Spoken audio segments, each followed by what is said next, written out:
प्रतीत हो रहा है कि उत्तराखंड में सत्ता के नशे में चूर हैं जनप्रतिनिधि। एक अजीब सा माहौल है जो इन दिनों खूब देखने को मिल रहा है।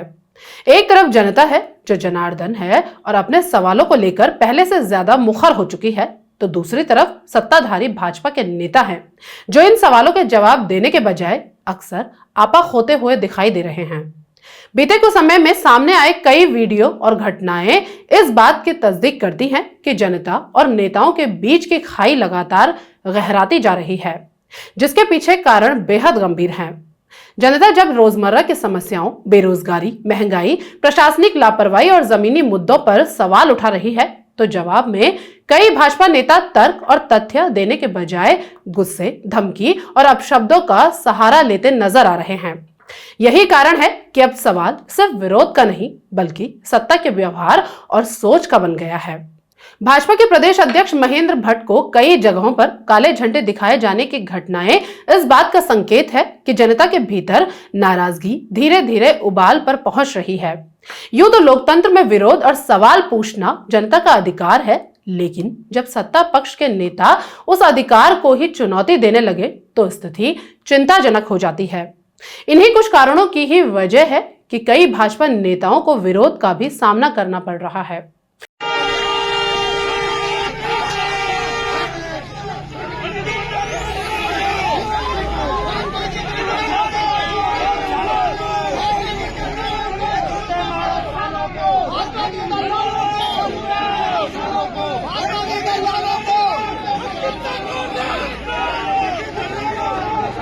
सिर्फ प्रदेश अध्यक्ष महेंद्र भट्ट ही नहीं बल्कि हाल ही में उत्तरकाशी गए मंत्री गणेश जोशी को भी भारी विरोध का सामना करना पड़ा। लोगों का कहना था कि जब धराली जैसी भीषण आपदा के दौरान भी मंत्री जी को यहां आपदा की घड़ी में आने का टाइम नहीं मिला, वो देहरादून में ही वाइपर से मलबा साफ करते रहे और अब वो मेलों में शिरकत करने पहुंच रहे हैं। गौरतलब है कि गणेश जोशी पहले से ही आय से अधिक संपत्ति के आरोपों से घिरे हुए हैं। ऐसे में अब जनता भी उनको घेरने में कोई कसर नहीं छोड़ रही।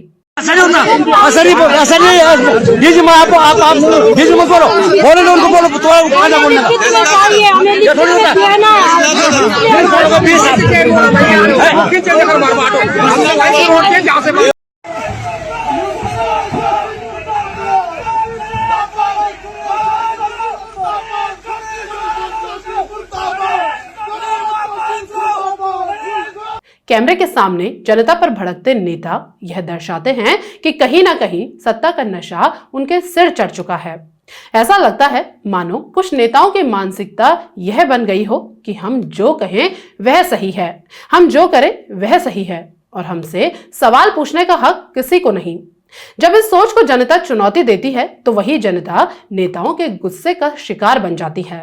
जिस तरह से नेताओं का आम लोगों से ही भिड़ना बता रहा है कि सत्ता का नशा भी नेताओं के सर चढ़ चुका है और अब जब कोई उनसे सवाल पूछ रहा है तो उन्हीं पर नेताजी भड़के जा रहे हैं। यहाँ पे हमारे पदाधिकारी है डीएफओ साहब, क्योंकि आप और मंत्री जी क्योंकि एक ही दिन मुलाकात हो रही है आप दोनों से एक साथ, आपने ये अपनी रिपोर्ट में रिकॉर्ड में भी दिया कि जो खारा स्रोत का ठेका है वो आपके विभाग में है, तो आपने अभी तक उसके लिए कोई कार्रवाई क्यों नहीं करी सर? मंत्री जी ने उसके लिए स्टेप क्यों नहीं उठाया अभी तक? मैं तो चाहता हूं कि जल्दी से अगर वन विभाग में है तो आप लोग तुरंत उस ठेके को हटवा दीजिए। वन मंत्री सुबोध उनियाल से जुड़े वीडियो हो या अन्य भाजपा नेताओं के बयानों की बात, हर जगह एक समान पैटर्न दिखाई देता है, अहंकार, आक्रोश और धमकी। अब रुद्रप्रयाग से भाजपा विधायक भरत चौधरी को ही देख लीजिए, जो अधिकारियों को जूते की नोक पर रखने की बात कह रहे हैं, वो भी खुले मंच से। अधिकारियों को जूते की नोक पर रखने वाला बयान न सिर्फ अमर्यादित है बल्कि यह सत्ता के दुरुपयोग की मानसिकता को भी उजागर करता है। जब यह वीडियो वायरल हुआ और भारी आलोचना हुई तो हमेशा की तरह बचाव में वही पुराना तर्क सामने आया, वीडियो एआई से बना है। अब यह बयान कितना सच है और कितना नहीं, यह जांच का विषय हो सकता है, लेकिन सवाल यह है कि क्या हर विवादास्पद वीडियो को एआई का बहाना बनाकर नकार देना अब एक नया राजनीतिक हथियार बन चुका है। अब वीडियो देखकर आप खुद ही तय कर लीजिए कि बयान एआई से बना प्रतीत हो भी रहा है या नहीं। भरत सिंह चौधरी की नहीं सुनेगा, वो भरत सिंह चौधरी के एक जनप्रतिनिधि जब खुले मंच से अधिकारियों को गाली गलौज करता है या धमकाता है तो यह स्वाभाविक तौर पर सवाल उठता है कि आम जनता के प्रति उसके मन में कितना सम्मान होगा। लोकतंत्र में नेता, अधिकारी और जनता तीनों एक ही व्यवस्था के हिस्से हैं, लेकिन जब नेता खुद व्यवस्था को जूते की नोक पर रखने की बात करे तो यह संविधान और लोकतांत्रिक मूल्यों का सीधा अपमान है। दूसरी तरफ कई बार विवादों में रहने वाले पूर्व मंत्री प्रेमचंद्र अग्रवाल हैं, जो अपने इसी बड़बोले स्वभाव के कारण अपनी कुर्सी गंवा चुके हैं। वो भी एक कार्यक्रम में वन विभाग के कर्मचारियों को देख लेने की बात कह रहे हैं। जनता के सामने एक जनप्रतिनिधि का इस तरह की बात करना कहां तक जायज है? क्या ये जनता को भड़काना नहीं है? अरे बैठ जाओ बहन, जनता ने चुना तो पहली बार अभी आप आई, उनको क्या इशारा करिए, आप बैठिए। अब यदि डिस्टर्ब करने आए तो उनसे बात करिए, मेरे से बात मत करिए।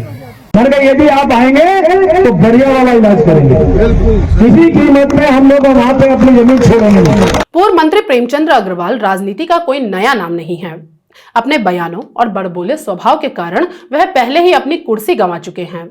ताजा घटनाक्रम में उनका वन विभाग के कर्मचारियों को देख लेने वाला बयान भी उनका विवादों में आ गया। सबसे बड़ा सवाल यह है कि अगर उन्हें वास्तव में जनता की इतनी चिंता थी तो जब उसी जनता पर लाठीचार्ज हुआ, पथराव हुआ और पुलिस जनता के बीच टकराव हुआ, तब वो मौके पर क्यों नहीं थे? क्या बाद में दिया गया बयान सिर्फ वोट बैंक को साधने की कोशिश नहीं था? और यह भी किसी से छिपा नहीं है कि वन विभाग के मुखिया खुद उनके करीबी सुबोध उनियाल हैं।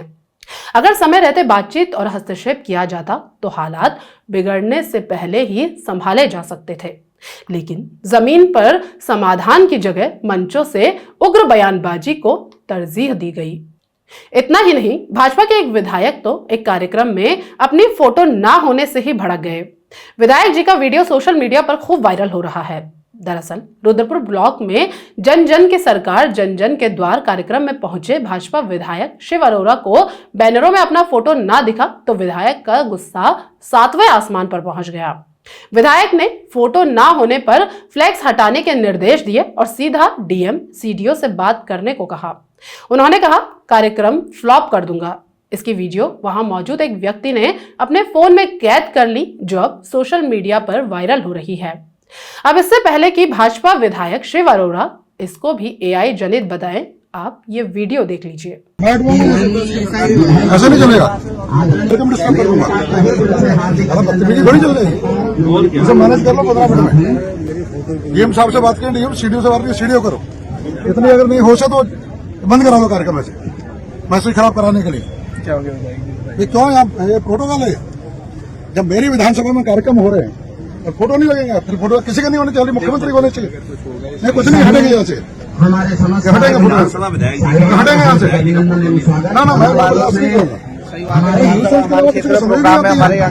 हालांकि उनके विधानसभा में ये कार्यक्रम हो रहा था तो उनकी फोटो ना होना, वो भी उन्हीं के सरकार के कार्यक्रम में, ये गलत भी है और अपमान भी।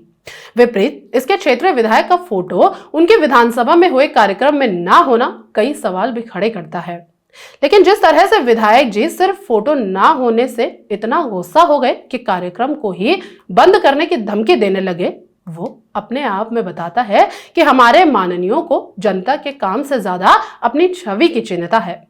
भाजपा विधायक का उस कार्यक्रम को फ्लॉप या बंद कराने की धमकी देना, जिसमें राज्य के अधिकारी आम लोगों की समस्या सुन रहे हो, ये दर्शाने के लिए काफी है कि इस प्रदेश के नेताओं को खुद की राजनीति के आगे जनता की समस्याओं से कोई सरोकार नहीं है। सरकार भले ही जन जन के द्वार पहुंची हो या ना पहुंची हो, लेकिन विधायक का वायरल वीडियो जरूर जन जन तक पहुंच गया है। इस कार्यक्रम में जनता की समस्याओं का क्या समाधान हुआ इसका तो पता नहीं, लेकिन विधायक जी ने जो रायता फैलाया वो जरूर जन जन के द्वार तक पहुंच चुका है। अब जरा किच्छा से बड़े वाले नेताजी राजेश शुक्ला का ये वीडियो देख लीजिए, जो एक आदमी के उनसे सवाल पूछने पर इतना भड़क गए कि उनका माइक ही छीन लिया। जनता के सवालों का जवाब देने या भरोसा दिलाने के बजाय नेताजी गुस्से से आग बबूला हो गए और अपशब्दों की बरसात कर दी। कैलोरी थी, नदी के बगल में थी, काफी विरोध हुआ, हम लोग भी गए। जब वहां पर जाकर के विरोध करा प्रशासनिक अधिकारियों ने और कुछ नेताओं ने कहा जिम्मेदारी हमारी है। 2024 में गौशाला बनकर तैयार हुई, गौवंशों को वहां आश्रय उपलब्ध कराया गया। बिना बेमौसमी बारिश आई 2 दिन की, पूरा गौशाला जलमग्न हो गई, जिसमें 4-5 करोड़ रुपए बर्बाद हुए थे और वहां पर 150 गौवंश बदे मरा। और यहाँ हमारे किच्छा के श्रीमान एनडीएम गौरव पांडे जी ने देहरादून गौ सेवा आयोग को रिपोर्ट बना के भेजी है। बोला ये जो जमीन है दरो वाली नदी से 100 फीट की दूरी में है। एक और कौन मायका लाल कह दे कि दरो कुरैशी मोहल्ला इस साइड को गौवंशों की गौकसी नहीं होती है, और आज तक आपने एक गौवंश की तस्करी या गौकसी होते हुए पकड़वाया हो तो मेरे को बताइए।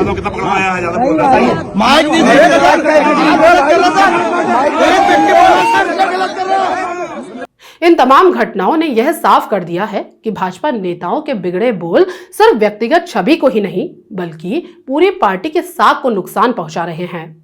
ऐसे ही एक के बाद एक विवाद भाजपा के लिए सिरदर्द बनते जा रहे हैं। जनता भी अब पहले जैसे चुप नहीं है।